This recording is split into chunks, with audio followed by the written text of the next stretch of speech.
Okay, hey guys, welcome to my channel, and in today's video I'm doing my labor and delivery video. Well, not labor delivery video, labor and delivery story time.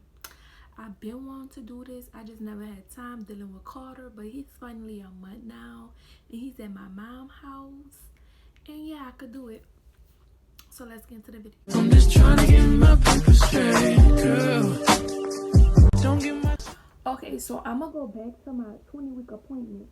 At my 20-week appointment, my fetus was weighing 1 pound 3 ounces.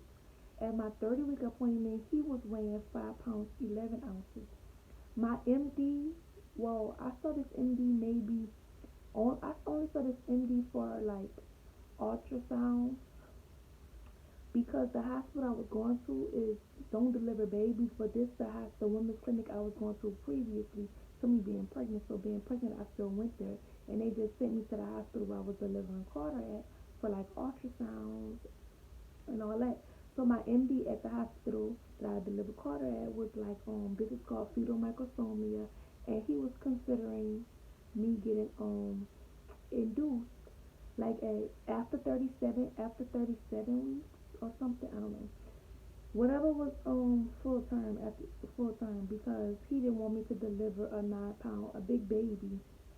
So fast forward to at my 36-week appointment, at my 36-week appointment, I didn't get an ultrasound. They put me on a monitor for 30 minutes because the MD, like I said, at the other hospital who was considering me to get induced, also wanted me to get on a monitor for 30 minutes at each appointment, which each appointment was 1 week now, to watch him because he was considered big. And microsomia, I'm probably saying it wrong, I haven't heard this term in a long time, but fetal microsomia is when your fetus is just weighing like above average, like what it should weigh. And they put me on the monitor just to check his heart rate, just to see how he was doing, considered to being overweight or like bigger. Cause at my 36-week appointment, I was on a monitor, and I also got my stomach checked, and my stomach was weighing 38 weeks. So it was brought up for me to get induced. But then at the end of my appointment, like I said, I got on the monitor. I wanted my cervix to get checked. My doctor was like, well, the lady I was seeing this day was like, no, she cannot check my cervix because getting your cervix checked can make contractions. So I was like, okay. But at the end of my appointment, walking out, she said, were you feeling these contractions the whole time I was having contractions on that monitor? She was like, were you feeling these contractions? I'm like, no ma'am. She's like, so now that you're already having contractions, you can get your cervix checked. If I wasn't having contractions, I was not going to be able to get my cervix checked, because getting your cervix checked can make you have contractions. But since I was already having contractions, I was allowed to get my cervix checked. With my cervix, I was only 1 centimeter. So I was only 1 centimeter, and coming up, I had another appointment at the MD this following week. I had another appointment at the MD too for him to get weighed again. So she was like, when you go back to your doctor, your other doctor who was considering you to get induced, tell him that you're having contractions, and maybe they could up your inducement, and that you're weighing 30, your stomach is 38 weeks. So I'm like, okay, that means I'm going to be having this baby next week. Mind you, this is at I was 36 weeks at this appointment. I was only 1 centimeter, and I had another appointment coming up at the same place where I gave him checked. So at my upcoming appointment, she wanted to tell him, the one who was considering me to get induced, that I was weighing 38 weeks and all of this other stuff, so I could really, really get induced now. Because they were scared that I was going to deliver, if I would have went full time, I would have going to deliver a 9 to 10 pound baby. I was 10 pounds, but that's it. So 2 days after is when I went into labor. So I didn't even have time to go to the other doctor to tell him to get induced. I went into labor naturally, y'all. Like, I did not get induced at all. He came on his own. So this what happened. So it was maybe at 7:40 in the morning when I woke up, and I was bleeding. And we went straight to the hospital. My hospital bag was not packed. My mama wanted to pack my hospital bag. If you watch what's in Carter hospital bag, his bag was already packed. I wanted to do a video on mine. I just didn't have time to even pack my bag. So I grabbed his diaper bag and I grabbed his boppy. I got dressed. I was so mad because my hair wasn't not done. Good thing I got my nails done because I was like, I need my nails done because I'm going to be having him since they was talking about me getting induced. So I kind of knew I was going to be having him around, like, if not that week, the next week. But I didn't have time to do my hair. I was really mad. But we went straight there, like, to labor and delivery. They put me in a room or whatever, and they checked my cervix. When they checked my cervix, I was 3 to 4 centimeters. Mind you, you get admitted in a hospital when you're 3 or 4. I think it's 3. You get admitted when you're 3 centimeters already. So mind you, I was 4. I was already 3. I don't know. They looked. They was like, we could see your amniotic sac. Like they could see my bag and everything. And I was 3 to 4 centimeters. So it was like, yes, you're having a baby today. Well, first I was like, so I'm staying. It was like, yes, you're staying. I thought I made that clear. I was like, okay. So it was like, yes, you're staying. You're having a baby. Call my mom and tell her to come on with my bag and everything because there was 2 people allowed in the labor and delivery room. So it was the baby's father, and then I wanted my mom. Mind you, he was born March 26th. My mom's birthday is March 27th. So he came a day before my birthday. But anyway, so after they checked me, so I was 4 centimeters, they saw my amniotic sac. I got admitted into my room. This was around maybe 8:40. Now I'm getting admitted into my room, so an hour has passed. I'm having contractions. Did not get the epidural. I was just chilling. I was so hungry. I was just chilling, watching TV, sleeping. The lady kept coming in, checking me. I was still 4 to 5 centimeters. Like I was not dilating at all. So I didn't, like I said, I did not get the epidural, and this is around 9 o'clock. So still no epidural. Did not get the epidural. I wanted to go natural, I really did, but we're gonna get into that. So this around 9 a.m. Still no epidural at all. I mean, I'm tripping. It was like 9 a.m. I got admitted into the room, and I was just chilling to have a baby. I got checked like at 10. I'm still 5 centimeters. The lady came in, weighed Carter, said he was 5 pounds 3 ounces. I'm like, that's wrong because this whole time I'm pregnant, my doctor was scared about me delivering a big baby. He was always weighing up. My stomach is 38 weeks, and you're telling me he weighs 5 pounds 3 ounces. When just at my 33-week appointment 3 days ago, he was weighing 5 pounds 11 ounces. I was like, no, this lady don't know what she's doing. Like, she don't know what she's doing because ain't no way he's 5 pounds 3 ounces. That's what I was saying to myself because that was not right at all. So I had checked again. Let's skip to like 2 o'clock. So I got checked. I'm still 5 centimeters, not dilating. Still not get the epidural. I'm still chilling, getting my contractions. So since Carter is considered a preemie because I think full time is 37 weeks. I was on 36 weeks 2 days. So since Carter is considered a preemie, I had got the shot on my side in my thighs for his lungs, and then I forgot what I had. What did I have? It's like not thrash. I'm tripping. I'll put the name. I'ma figure it out. I'ma insert this. When I'm done this video, I'm gonna look in my paperwork. Then I'm gonna come back and insert a clip of me saying what I had. I can't remember what I had, but I had tested positive for it. Strep B. I think it was strep B. I tested positive, which they said most pregnant people get that, and my cousin told me she had it, and that I was just gonna get a shot. So that's what I had got. I had not a shot. I the IV, so it don't pass to the baby, like he don't get pneumonia or anything. So I got the shot in my leg for his lungs since he's considered a preemie, and I had got the IV of the antibiotics for the strep B. I think it was strep B, y'all. If it wasn't strep B, like I said, I insert a clip of me saying what it was, but I'm pretty sure it was strep B. And stuff in that. So that's the only medicine I had got so far was the antibiotics for strep B and the medicine for his lungs to be fully developed. So let's say 3 o'clock come and I'm still not dilating. My contractions still not whooping me in the ass. So they gave me medicines to make they gave me medicine in the IV to make my contractions stronger.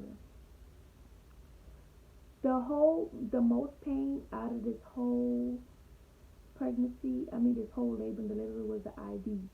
Like I couldn't even move my hand, like I couldn't even press down. That's how much pain that medicine was causing. When the medicine stopped, I was good. When the medicine started, that's the worst pain hands down out of this whole labor and delivery. Like I'm not even playing. So I done took a nap and everything because at this point I'm not dilated. I'm still 5 centimeters. My contractions getting stronger, but still not getting no epidural. I'm still tolerating it. I done took naps, watching TV on my phone, like all of that. So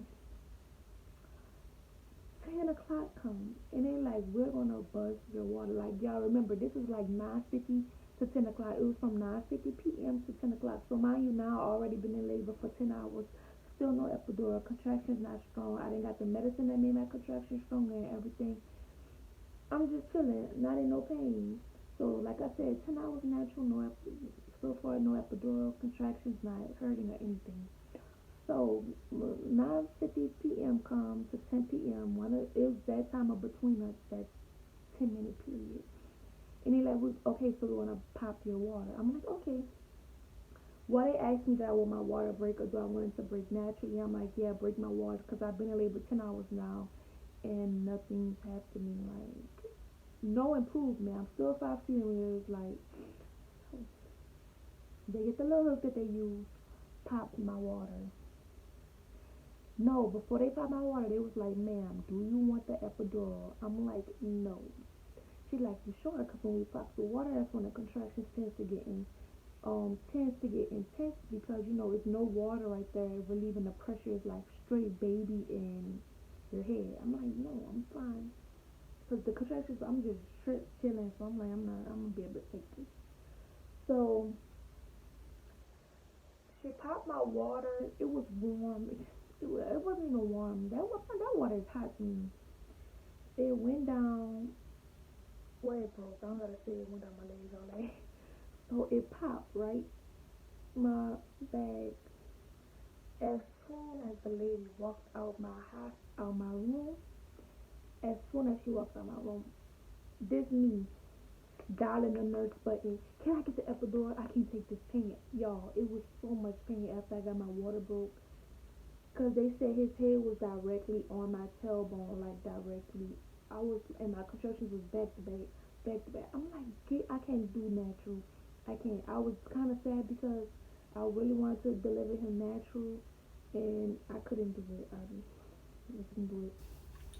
So I got the epidural, which was easy breezy. Like them horror stories you hear, nothing like that. So I got the epidural, and I was feeling good. Boom! I got contractions in my. I didn't even know you could get contractions in your.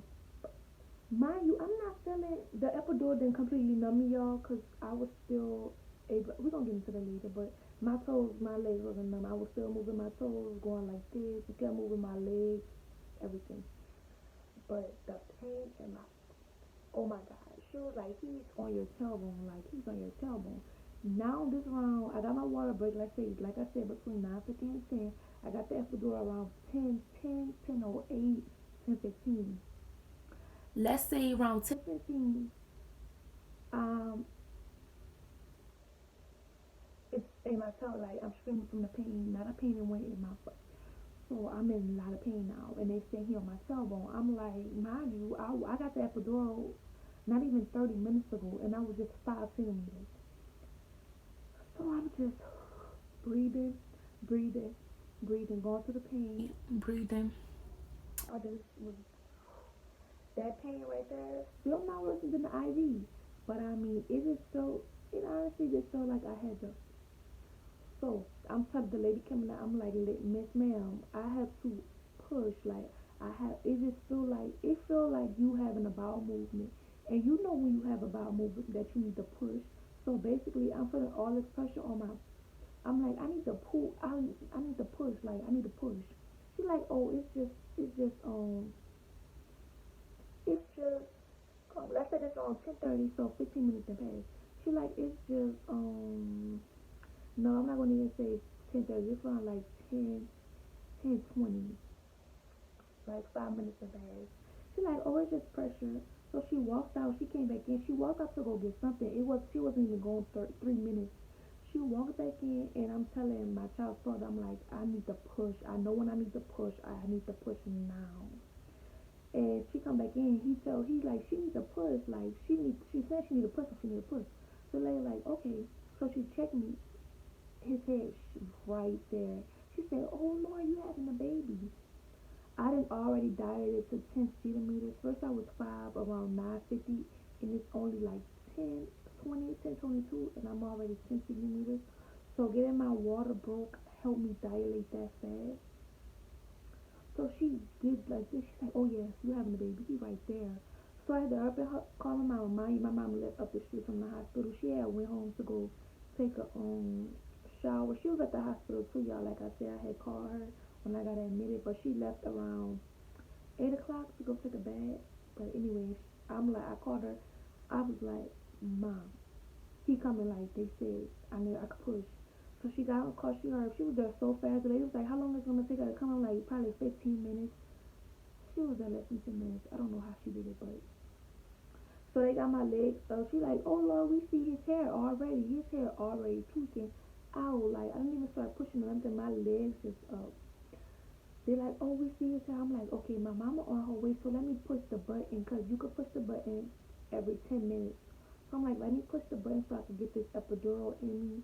Then I'll push it again. It'll be 10 minutes by the time it's ready to have him, and I push again. Y'all, I was thinking this whole thing. So I pushed the button for the epidural. They was already had me practicing pushing and everything. Like y'all, it happened so fast from me getting the epidural, getting my water broke. Like it happened so fast. It's around, it's like 10:30, 10:30 now. Cause he was born at 10:45, so this around 10:30. I know it didn't take me 10 minutes to push, so I'm gonna say it's around.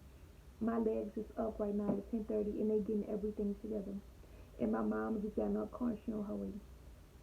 So let's say 10, 10:35. My mama just walked in, and now I'm practicing pushing.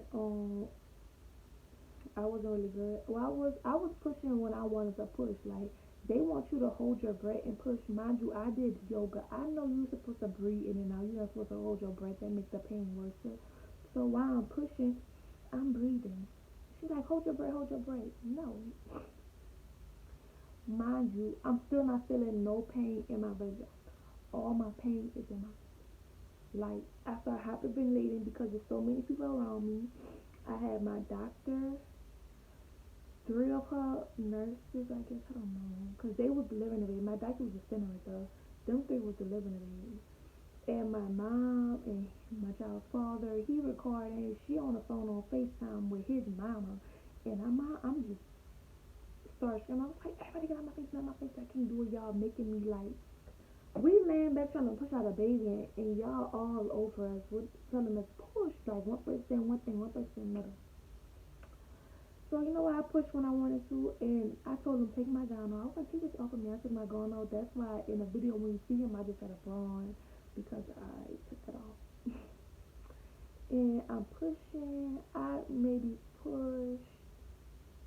I'm not gonna say I maybe push like 3 times because you know it's like every 10 seconds, and so I'm gonna say first 10 seconds, another 10 seconds, another 10 seconds, so like 30 seconds.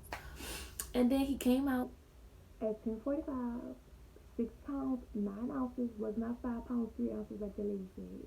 6 pounds, 9 ounces, born at 10:45 p.m. and 19 inches long. Carter Nicholas Elias. Y'all, when he got out, I stood up. Like, after he got out and they cleaned me up, like, they put my placenta on and everything.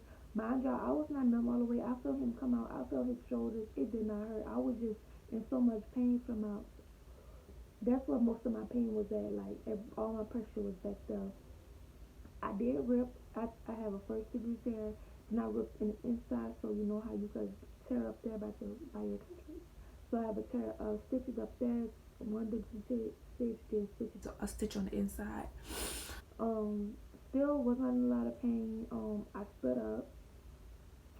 I was walking. My mom was like, "Girl, you just had a baby. Sit down." Girl, I forgot. I was just trying to get his clothes so as he got to bed, I could put him in his swaddle. I up and sat down. I was in my. He came out at 10:45. I was in my room by 11:20 because I was able to walk and everything. They usually wait till you able to walk. I was able to walk, epidural in my heel. As soon as I got in my room, I got in my shower. And that's basically what happened. The next day, I wasn't even bleeding anymore, which we're going to talk about that in my postpartum video. Oh my baby.